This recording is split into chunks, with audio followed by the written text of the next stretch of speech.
కేంద్రంలోని బీజేపీ ప్రభుత్వం ఆత్మరక్షణ ధోరణిని అవలంబిస్తున్నట్లు కనిపిస్తోంది. ప్రతి అంశంపైన సున్నితంగా వ్యవహరించడాన్ని చూస్తుంటే బీజేపీ ఎందుకిలా ప్రవర్తిస్తోందని కొందరు, కాదు బీజేపీ వ్యూహాత్మక ధోరణిని అవలంబిస్తుందని మరికొందరు అభిప్రాయపడుతున్నారు.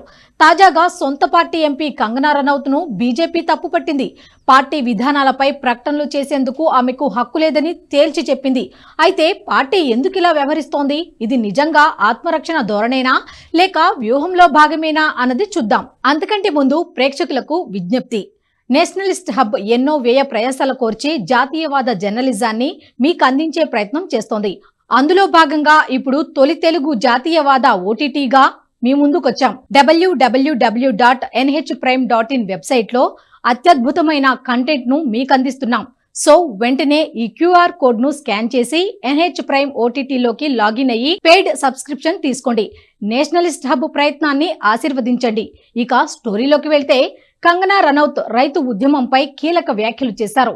సాగు చట్టాలను రద్దు చేసిన తర్వాత కూడా నిరసనలు కొనసాగడం ఆలోచించాల్సిన విషయమని, స్వార్థ ప్రయోజనాలు, విదేశీ కుట్రలే ఇందుకు కారణంగా కనిపిస్తున్నాయని అన్నారు. రైతు ఉద్యమాల్లో మృతదేహాలు ఉరివేసుకున్నట్లు కనిపించాయని, అత్యాచారాలు జరిగాయని వ్యాఖ్యానించారు. కంగనా వ్యాఖ్యలను బీజేపీ అధిష్టానం సీరియస్ గా తీసుకుంది. ఆమెను కేంద్ర పెద్దలు మందలించారు. రైతు ఉద్యమంపై కంగనా చేసిన వ్యాఖ్యలకు పార్టీకి ఏమాత్రమూ సంబంధం లేదని తెలిపారు. పార్టీ విధానాలపై వ్యాఖ్యానించే స్థాయి ఆమెకు లేదని, ఇటువంటి విషయాల పట్ల జాగ్రత్తగా ఉండాలని హెచ్చరించారు. కంగనా రనౌత్ చేసిన వ్యాఖ్యల్లో ఎలాంటి తప్పొప్పులు ఉన్నాయో బేరేజు వేయడం అటుంచితే, బీజేపీ ఎందుకు మందలించిందనడానికి ఒక కారణమైతే ఉంది. ప్రస్తుతం బీజేపీ చాలా జాగ్రత్తతో వ్యవహరిస్తోంది. గత లోక్సభ ఎన్నికల్లో పార్టీకి సీట్లు తగ్గాయి. 2019లో 303 సీట్లు వచ్చిన బీజేపీకి 2024లో 240 మాత్రమే వచ్చాయి. ఒకవైపు బీజేపీ సంస్థాగత తప్పిదాలకు పాల్పడటం, ఇక మరోవైపు కాంగ్రెస్ పార్టీ తన ప్రచారాన్ని ప్రజల్లోకి బలంగా తీసుకువెళ్లడంతో సీట్లు తగ్గాయి.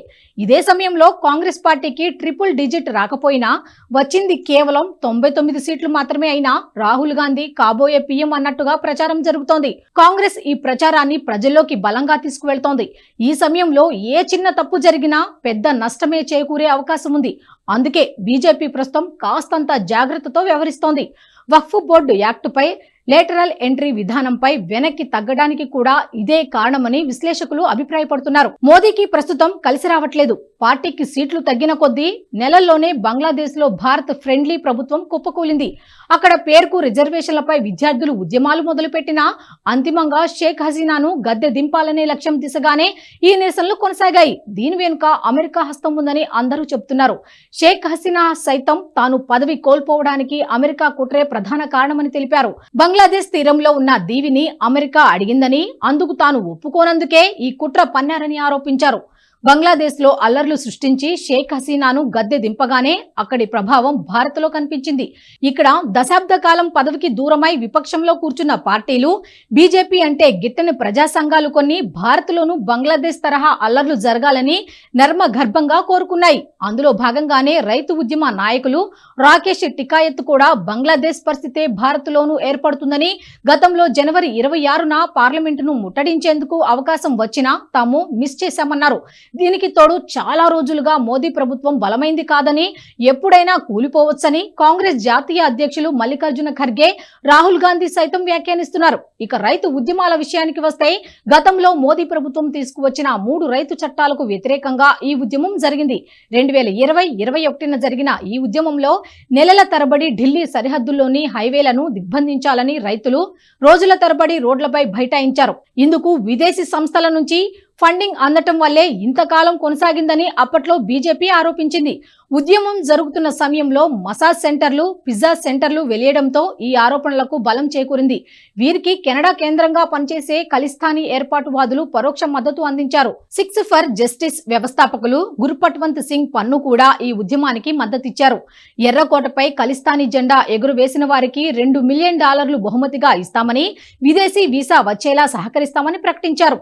2021 జనవరి 26న ఢిల్లీలో అల్లర్లు జరిగాయి. ఉద్యమం పేరిట రైతులు ఢిల్లీ వీధుల్లో వీరంగం సృష్టించారు. నిజానికి వీరంతా రైతులు కాదు, రైతు ముసుగులో ఉన్న బయటి శక్తులని తెలుస్తోంది. ఇదే వ్యాఖ్యలను రైతు నాయకులు సైతం తెలిపారు. అల్లర్లు సృష్టించడం తమ టార్గెట్ కాదని, తాము శాంతియుతంగా నిరసన తెలపాలనుకున్నామని, కానీ తమ ఉద్యమంలో బయటి శక్తులు ప్రవేశించడం వల్లే అల్లర్లు చోటు చేసుకున్నాయని రైతు నాయకులే ప్రకటించారు.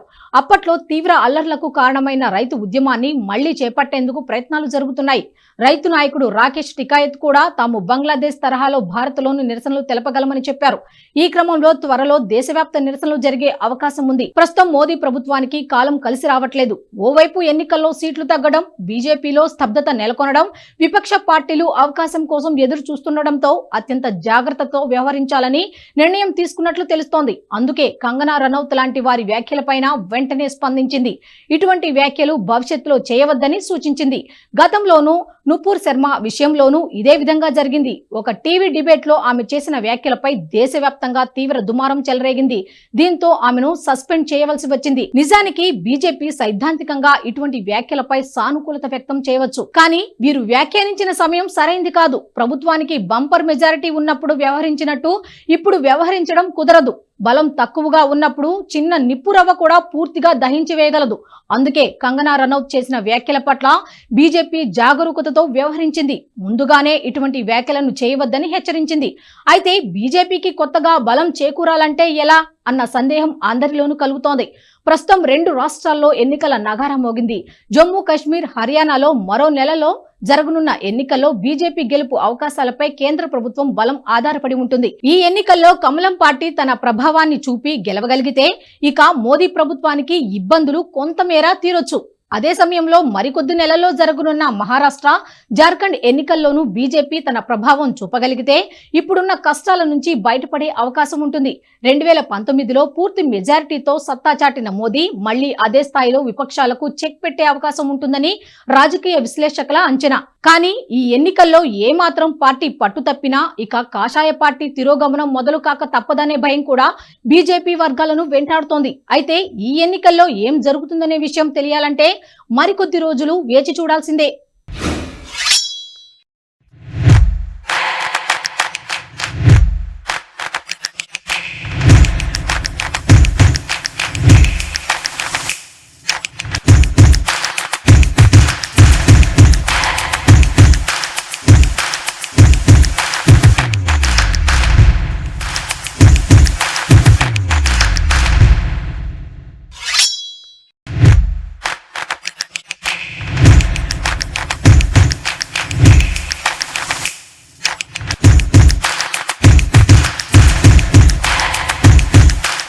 ఈ వీడియో మీకు నచ్చినట్టయితే లైక్ చేయండి, 10 మందికి షేర్ చేయండి. అలాగే కామెంట్ల రూపంలో మీ అభిప్రాయాలను మాతో పంచుకోండి. Nationalist hub group of channels ను సబ్స్క్రైబ్ చేసుకుని తెలుగునాట జాతీయవాద జర్నలిజాన్ని ప్రోత్సహించండి. ఈ వీడియో కింద ఉన్న బెల్ ఐకాన్ పై క్లిక్ చేయడం మర్చిపోవద్దు.